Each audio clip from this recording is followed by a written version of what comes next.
ओम सजात्म स्वरूप परम गुरु शुद्ध चैतन्य स्वामी ने नमः। आचार्य भगवान पूज्यपाद स्वामी द्वारा लिखित समाधि तंत्र अर्थात समाधि शतक में कल हमने देखा आत्मा जहाँ जहाँ हम कह रहे हैं आत्मा आए वहाँ मैं को ग्रहण करना है। मैं आत्मा अर्थात ये मेरी बात हो रही है कि यह आत्मा अर्थात मैं पर का निमित्त का अवलंबन यदि छोड़ूं मैं, इसलिए पर समय स्व समय, परवश स्ववश, पर क्या है स्व क्या है इसका हमें सबसे पहले निर्णय करना पड़ेगा। इसलिए जब तक पर का निमित्त नहीं छोड़ रहे, पर का अवलंबन भी नहीं छोड़ रहे, चाहे देवगुरु शास्त्र का भी क्यों ना हो, अपेक्षा से समझना है। पहले अशुभ क्रिया से ही छूटना है। ऐसा नहीं कहा कि शुभ क्रिया से को छोड़ दो और शुद्ध में भी न जा पाते हैं और अशुभ में अटक जाओ। ऐसी भूल के भी भूल नहीं करनी है।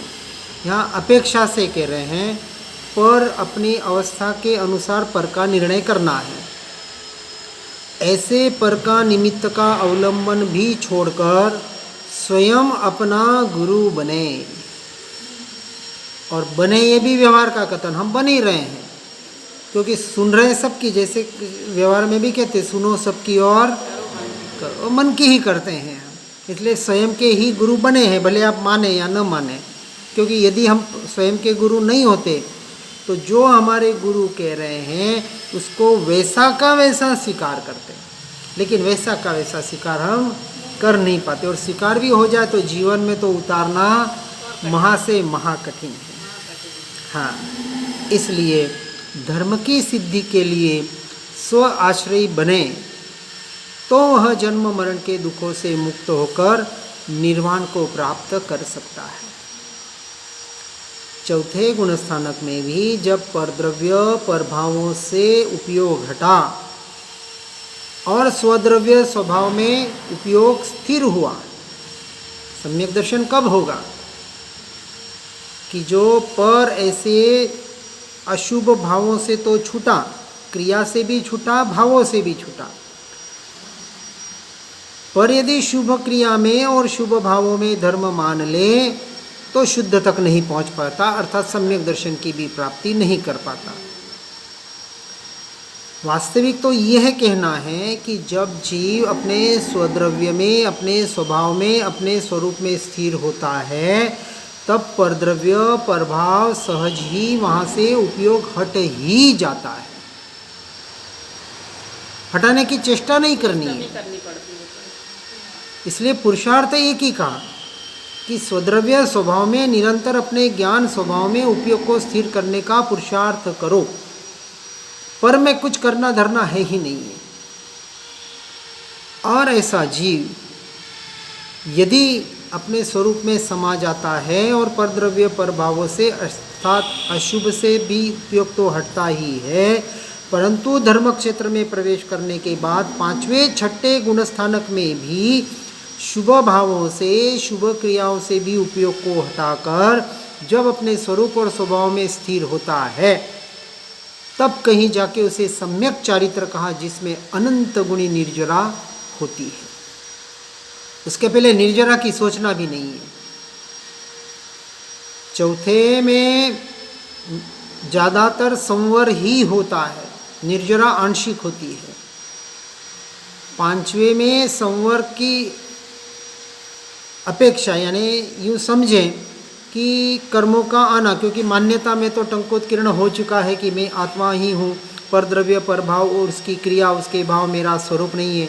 और जितनी वहाँ शुद्धि की वृद्धि होती जाती है उतनी निर्जरा है, बाकी उसका संवर अर्थात और बंध दोनों चल रहा है। बंध भी चल रहा है क्योंकि शुभाशुभ परिणाम भी हो रहे हैं।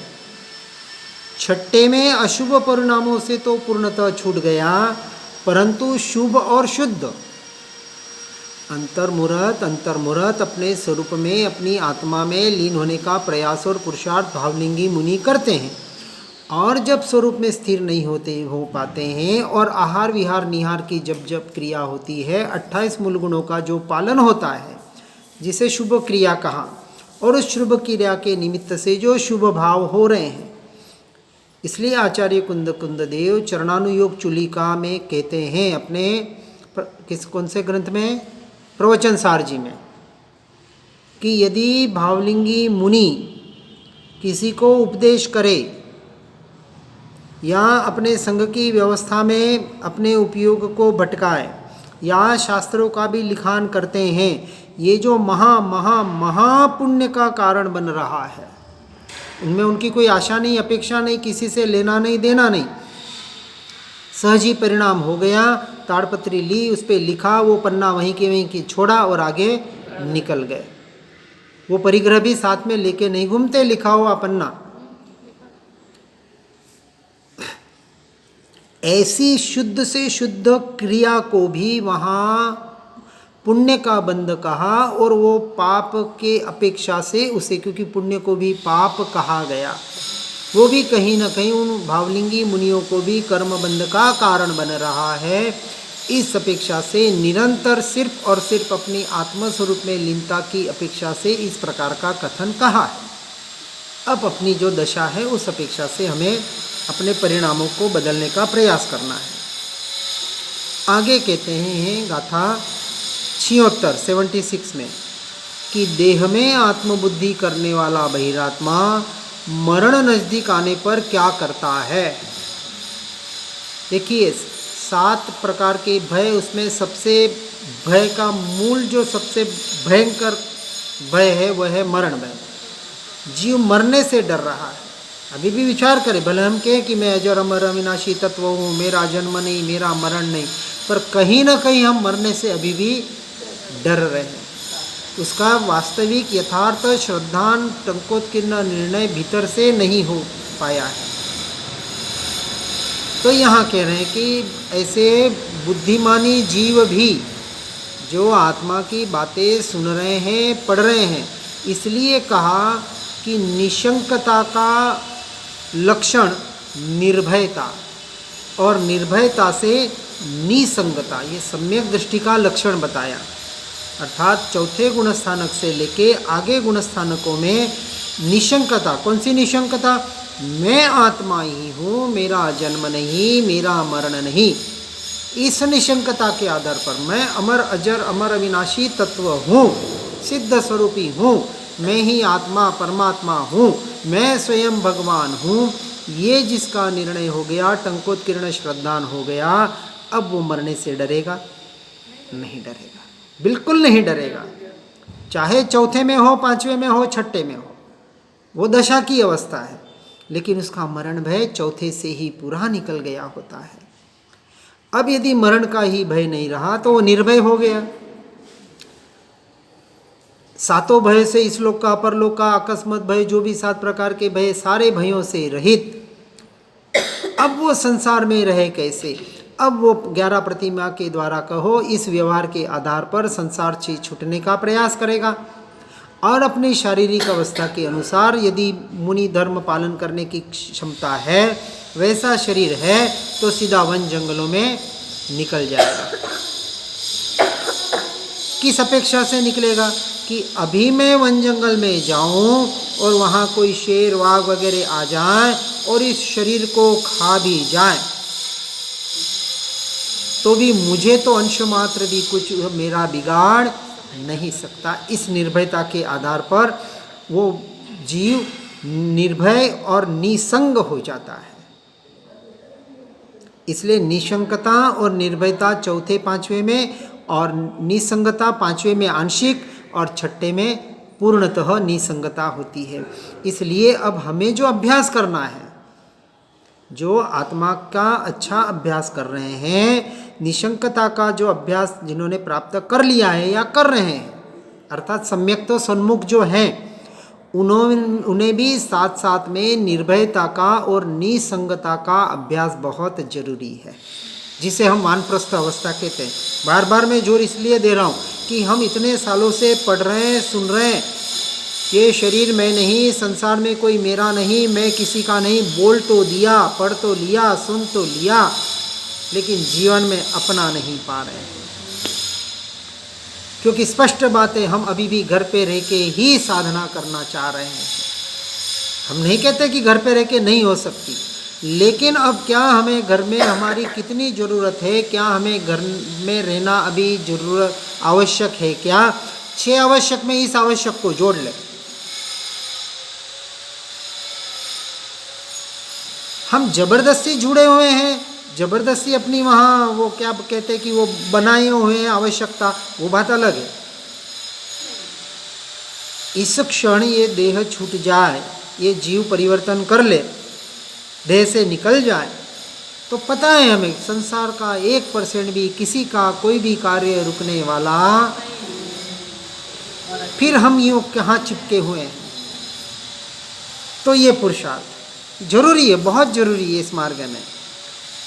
हम मुनि अवस्था की बात नहीं कर रहे हैं, अभी कम से कम महीने में 15 दिन में जितना मिले, एक दिन ऐसे निवृत्ति क्षेत्र में जाके अब पता चला कि मुझे सिर्फ अपने ज्ञान स्वभाव की आराधना करनी है, तो वहाँ जाके संपूर्ण मौन हो जाए, जो इसी व्यवस्था है, जो व्यवस्था है उसको जैसा का वैसा स्वीकार करके अपने स्वरूप में, अपने ज्ञान स्वभाव में ज़्यादा से ज़्यादा रहने का वहाँ प्रयास करें। ये एक दिन का आपका काम, एक दिन की ये जो बैटरी चार्ज होगी ना, बहुत ऐसा निरंतर, ऐसा नहीं कि 1 महीने चले गए और फिर 6 महीने की वापस गैप कर ली। इसको अब बढ़ाना है, पहले महीने में 1 दिन जाए, फिर 15 दिन में 1 बार जाए, फिर हर सप्ते 1 बार जाए, जो आपके नज़दीक हो, कोई बात नहीं। क्योंकि अब मार्ग तो हमें मिल गया, समझ पूरी आ गई। अब कितनी समझ लेनी है, कितना सुनना है, कितना पढ़ना है, और मोबाइल साथ हो तो वहाँ भी पढ़ना सुनना हो सकता है। हम ऐसा नहीं कहेंगे कि वहाँ जाके पढ़ो सुनो मत, लेकिन अब पढ़ना सुनना भी कम करके प्रैक्टिकल अभ्यास करने का प्रयास करो। पढ़ते सब सुनते हैं तब तो बहुत अच्छा लगता है, फिर वापस बाहर जाते तो उपयोग बाहर में चला जाता है। तो इसका हमें अभ्यास करना है। और देखो 2 फायदे होंगे, हमारी देहाशक्ति और परिवार प्रति की मोहाशक्ति भी टूटेगी, और उनकी भी मोहाशक्ति धीरे धीरे टूटती जाएगी। अब उनको लगेगा कि हमारे पापा मम्मी हैं या जो भी है बुजुर्ग है, देखो ये तो अब हर संडे जाते हैं, बाहर रहते हैं, अब 1 दिन 1 से 2 दिन कर दिया, 2 से 4 दिन कर दिया। तो इस तरह से उस पीरियड को बनाने का प्रयास करें जैसी अनुकूलता हो। अब यहाँ मिथ्या अर्थात बहिरात्म, जिसकी बहिरात्मपना जिसमें है, ऐसे जीवों की बात बता रहे हैं कि शरीरादिक में जिसकी आत्मबुद्धि दृढ़ हो रही है, ऐसा बहिरात्मा शरीर के छूटने रूप अपने मरण, मैं मर जाऊंगा, और यदि मित्रादिक संबंधियों में होने वाले वियोग को जब देखता है, व्यवहार से कहते हैं ना, जैसे स्मशान में भी जाते हैं, सबको एक दिन यहाँ आना है, सबको एक दिन संसार को छोड़ के जाना है। अरे आज दिन तक कोई जीव स्मशान तक मरने के बाद पहुँचा क्या? कि सबको यहाँ आना है, ये कथन ही मिथ्यात्व का है। क्योंकि स्मशान में कौन जाता है? मरने के बाद। भी जिंदे जाते हैं वो बात अलग है, लेकिन जैसे हम कहते हैं ना कि जैसे ये मृतदेह स्मशान में आया, वैसे वो वहाँ मानता है कि मुझे भी यहाँ आना है, यानी अपने को वो शरीर मान रहा है। ये कथन ही मिथ्यात्व का है। सहजता से हम बोल देते हैं, लेकिन पता नहीं कि हम मिथ्यात्व का पोषण कर रहे हैं। मैं जब देह से निकल जाऊंगा, उसके बाद ये शरीर का जो होना है जो हो, मैं मरने के बाद कभी स्मशान गया नहीं, जाऊंगा नहीं, जा सकता नहीं। इस बात का निर्णय करना है। इसलिए वह मरने से अत्यंत डरता है। कौन? बहिरात्मा। मिथ्या दृष्टि की बात चल रही है। यदि हम अभी तक डर रहे हैं तो समझना अभी हम निशंक नहीं हुए हैं। निशंकता का ये लक्षण बताया, निर्भयता और निसंगता। तो निसंगता के 2 परिणाम, एक वानप्रस्थ अवस्था और एक संन्यस्त अवस्था। वानप्रस्थ में 11 प्रतिमा का अभ्यास करके हम उस अनुसार धीरे धीरे संसार से छूटकर अपनी आत्मा की आराधना को दृढ़ करने का प्रयास और पुरुषार्थ करें। देखो करना ही पड़ेगा, आज करें इस भाव में करें, आने वाले भाव में करें। तो क्यों आगे की सोचे? जो मिला है उसे हम खा नहीं पा रहे हैं और कल की सोच रहे हैं। सामने पंच पकवान पड़ा है और सोच रहे कल खाने को मिलेगा कि नहीं मिलेगा। अरे कल देखा किसने? आज मिल रहा है सामने, भैया पंच पकवान पड़े, खा ले, अपनी तृप्ति कर ले एक बार। तो इतना हमारे महापुरुष परोस कर गए हैं, इससे बड़ा पंच पकवान क्या होगा। लेकिन हम वो पंच पकवान को छोड़कर पंच विषयों में फंसना चाहते हैं। हम फंसना चाहते, कोई फंसा ये नहीं है, स्वयं फंसा हुआ है। स्वयं अब आप पेड़ को जोर से पकड़ ले खुद और फिर बोले अरे मुझे छुड़ाओ, अरे मुझे छुड़ाओ। अरे भैया हाथ छोड़ दे, तू छुटा ही है। अरे भाई जो बंधा हो उसे छुड़ाना पड़े। यहाँ तो कह रहे मैं आज दिन तक न बंधा था, न बंधा हूँ, न बंधा हुआ रहूँगा। मैं तो अबंध स्वभावी हूँ, अस्पर्शी हूँ, अबद्ध हूँ। समय सार जी में बताया ना, अबद्ध, स्पष्ट, अनन्य, नियत, अविशेष, असंयुक्त, 5 विशेषण आत्मा के मेरे बताएं। तो ऐसे विशेषण सुन तो रहे हैं, पढ़ रहे हैं, बोल रहे हैं, लेकिन जब वक्त आता है तो भूल जाते हैं। फिर कहते क्या करें, संसार में है, रहना पड़ता है, करना पड़ता है। ये सारी मूढ़ता है, हमारे स्वयं की मूर्खता है और कुछ भी नहीं है। दूसरे को बुद्धू बनाने के पहले हम स्वयं से स्वयं को बुद्धू बना रहे हैं, ये विचार नहीं आता है। दूसरे को ठगते तो आनंद आता है। व्यापारी लोग होते हैं ना, देखो आज 100 की चीज मैंने 200 में बेच दी, मजा आ गया। होते हैं बहुत से व्यापारी, जैसे बहुत ईमानदार कोई होते हैं, कोई भावताव नहीं करते हैं। किसी ने 20 का 40 बताया, ले भाई 40 ले ले, वो खुश हो जाता है, देखो आज डबल कर दिया। इस तरह से अनादि से इस जीव का जो परद्रव्य परभाव में एकत्व, ममत्व, कर्तृत्व, भोक्तृत्वपना पड़ा है, वहाँ से छूटना ही पड़ेगा। किसके लिए? अपने स्वरूप रमणता के लिए, संयम के लिए, जो अनादिकाल से नहीं किया, अब इस भाव में मुझे करना है। अनादि की भूल इस भाव में निकालनी है। गया वो मेरा नहीं, मेरा कभी जाता नहीं। चाहे बेटा हो, स्त्री पुत्र परिवार आदि हो, कोई गाड़ी घोड़ा हो, दौलत हो, जो भी हो। जब गज सुकुमाल मुनि के ऊपर मोक्ष की पगड़ी बांधी गई, क्या विचार किया उन्होंने? मैं जल रहा हूं, क्या उन्होंने सहन किया? देखो हम तो स्पष्ट कहते हैं, जिन्होंने भी परिशह उपसर्ग सहन किए, कर रहे हैं, और जो परिशह उपसर्ग सहन करेंगे, वो कभी केवल ज्ञान को प्राप्त नहीं कर सकते। क्या कहा? कौन? जो परिशह उपसर्ग सहन कर रहे हैं, वो केवल ज्ञान प्राप्त नहीं कर सकते। कर सकते हैं? फिर क्या कर रहे हैं? हाँ, अंतर में ऐसे समा गए। सिगड़ी जल रही थी, वो तो अपने अंदर में, जैसे उनको लोहे के आभूषण पहना। इसका नाम है ध्यान और कायोत्सर्ग। कायोत्सर्ग जैसे जैसे बाहर अग्नि जल, काया का उत्सर्ग। देखो श्वेतांबर में एक सूत्र आता है, ताव कायम ठाणेनम मोनेनम झाणनम अपाणम वो सिरानी। बहुत सीधा सा अर्थ है कि अब मैं स्थान से, मौन से, ध्यान से, अपाणम, अपनी आत्मा की आज्ञा में, आत्मा में रहने के लिए काया को ओसिराता हूँ। बहुत अच्छा सूत्र है। करना क्या था? जैसे अपने में भी स्वाध्याय सत्संग होने के बाद 9 नमोकार मंत्र गिनने को बोलते हैं। वास्तविक वो एक ध्यान का कायोत्सर्ग की विधि है। अब हमने उसको लोगस या नमोकार मंत्र में जोड़ दिया, या बहुत जने श्वासोश्वास के आधार पर कहते हैं। अब कायोत्सर्ग का अर्थ ये हुआ कि मन वचन काया जो उदयागत परिणाम है, जो कर्म के उदय से हो रहा है, वहाँ से उपयोग को हटाकर अपने उपयोग को आत्मा में स्थिर करने का नाम ध्यान और कायोत्सर्ग। उत्सर्ग कहते हैं ना, 12 तप में 11वां और 12वां तप, उत्सर्ग और ध्यान। कोई ध्यान पहले लेता है जो भी, तो ध्यान और उत्सर्ग एक साथ घटित होता है। कैसे? जब आत्मा में अपने स्वरूप में स्वभाव में उपयोग स्थिर हुआ, उसका नाम है ध्यान। और ऐसा स्थिर हुआ कि काया पर उपयोग गया ही नहीं, इसका नाम है कायोत्सर्ग। सही कायोत्सर्ग दोनों एक साथ घटित हुआ। और किसके आधार पर हुआ? तो 10वां तप स्वाध्याय। जब स्व का अध्याय चला, अपनी आत्मा का, अपने स्वरूप का चिंतन मनन चला, और ऐसा ध्यान घटित हुआ कि काया से उपयोग हट गया, और ऐसे लीनता को कहा सम्यक चारित्र। ये सम्यक चारित्र, और ये सम्यक चारित्र सिर्फ और सिर्फ सम्यक दृष्टि के ही हो सकता है। बाहर का चारित्र तो कोई भी ले ले, चाहे सफ़ेद वस्त्र पहने, चाहे दिगंबर हो जाए,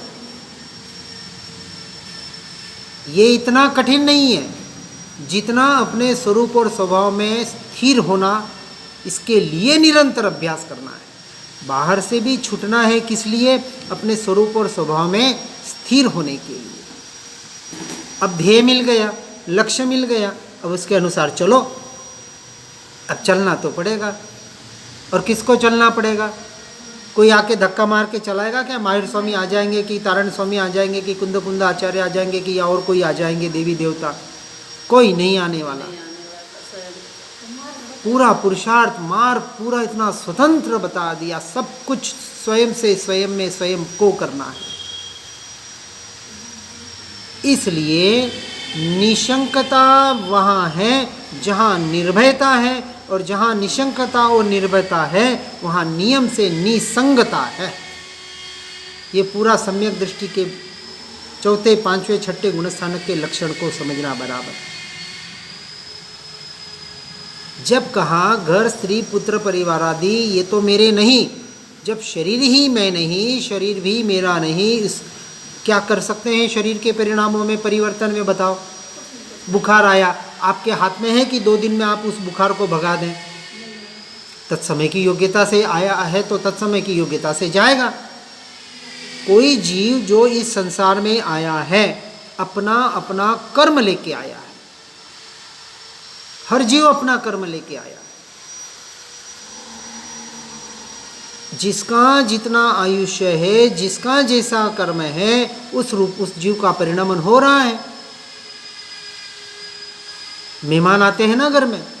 अब हम मेहमान आए आपके लिए, हम 8 दिन के लिए आए, कोई 2 दिन के लिए आता है, कोई 15 दिन रह जाए, कोई महीना भर रह जाए। अब वो परमानेंट रह जाए तो आप उसको मेहमान कहेंगे? फिर आपको डर लगने लग जाएगा, अरे या तो कब्जा जमा के बैठ जाएगा यहाँ, इसको भगाओ पहले यहाँ से। अब हम यहाँ 2 महीने रह जाए, किसी आश्रम में जाके रह जाए, और अब कहें कि हम तो यहाँ से नहीं लेंगे। अब सब आके पहले तो प्रेशर करेंगे, इसको कहीं से भी भगाओ यहाँ से। एक बार तो भगाओ, नहीं तो कब्जा करके बैठ जाएगा। जैसे किराएदार वगैरह होते हैं ना, कब्जा करके आज कितने बैठे हुए हैं। ये भय है। अब इन सारे भयों से निकलना है। अब कब्जा किस पे करना है? अपने आप पे कब्जा करना है। सारा व्यवहार का कथन है, क्योंकि सारा कार्य पर्याय में ही होना है, कथन भी पर्याय में ही हो रहा है, क्रिया भी पर्याय में करनी है, पुरुषार्थ भी पर्याय में ही करना है। आत्मा द्रव्य में तो वास्तविक कुछ करना धरना है नहीं, वो तो अनादि से शुद्ध था, है और रहेगा। परंतु फिर भी पर्याय में जो मलिनता है, पर्याय में जो अशुद्धता है, विपरीतता है, मिथ्यात्व है, अज्ञान दशा है, उसको भी तो निकालना पड़ेगा। और उसके लिए आश्रय एक ही है, आलंबन एक ही है, और ये आलम है हमारा ज्ञान स्वभाव। आत्मा भी नहीं, सीधा आत्मा का आलंबन नहीं, आत्मा के लिए ज्ञान स्वभाव का आलंबन, मीडिएटर बताया ना, चाहिए कोई ना कोई। जिस ज्ञान स्वभाव की पर्याय से निरंतर जानना जानना जानना हो रहा है। जैसे ये अब बोल रहे हैं, ये भी आवाज़ आ रही है और वहाँ से मशीन की भी आवाज़ आ रही है। जानना तो एट ए टाइम दोनों का हो रहा है, मशीन की आवाज़ का भी हो रहा है और यहाँ से जो ये पुद्गल के शब्द निकल रहे हैं इसका भी हो रहा है, दोनों पुद्गल के परिणाम।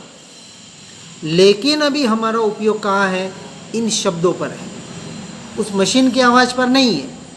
तो हम उसमें बैठने में हमारा तो स्वपर प्रकाशक दोनों काम हो रहा है, लेकिन जैसे उपयोग अभी हमारा शब्दों पर है, उसी तरह 5 इंद्रियों के मन के जो परिणाम होते हैं, उस परिणाम के काल में ही, उसी काल में, उसी समय हमें अपने उपयोगों को अपने स्वरूप पर, अपने ज्ञान स्वभाव पर लाने का प्रयास और पुरुषार्थ करना, यही हमारी साधना है। इसका हमें निरंतर अभ्यास करना है। इसलिए हमने एक शब्द दिया, कौन सा, कि जब परद्रव्य प्रभाव को मैं जानता हूँ, वो जानने में आते हैं, उसी क्षण मैं अपने ज्ञान स्वभाव को ही जान रहा हूँ। तो एक बुद्धि के द्वारा, मन के द्वारा जैसे ही आपने चिंतन किया, आपने अपने उपयोग को ज्ञान स्वभाव पर कर लिया। ये जो जानने में आ रहा है, ये ज्ञान स्वभाव ही जानने में आ रहा है। ये हो गया निर्णय आपका, ये हो गई आपकी साधना। आप जहाँ भी है, जिस क्रिया में है, घर में है, शादी में है, किसी के मौत मरकत में है, कहाँ भी है, अपने भीतर आने के लिए किसी स्थान की, किसी बाहर की वस्तु की जरूरत। जैसे आपने वहाँ भेद ज्ञान कर लिया और अपने उपयोग को अपने ज्ञान स्वभाव करने का प्रयास और पुरुषार्थ कर लिया, अरे मैं अपने में ही हूँ, आना है, ये भी व्यवहार का कथन है, क्योंकि रह नहीं पा रहे हैं। इसलिए महापुरुषों को बार बार कहना पड़ता है कि परद्रव्य प्रभावों से उपयोग को हटाओ और अपने स्वद्रव्य स्वभाव में उपयोग को स्थिर करने का प्रयास और पुरुषार्थ करो। हर जीव इस मार्ग को सुनकर समझकर अपने जीवन को आत्ममय बनाने का प्रयास और पुरुषार्थ करे। इसी भावना के साथ ओम नमः सिद्धम। जिन वाणी के ज्ञान से हो सम्यक श्रद्धान, हो चारित्र महान उर पाऊं पद निर्वाण। निज निधि निज में बताई, यह अनंत उपकार है, उसके लिए जिन वाणी माँ को वंदना शतवार है, वंदना शतवार। ओम नमः सिद्धम।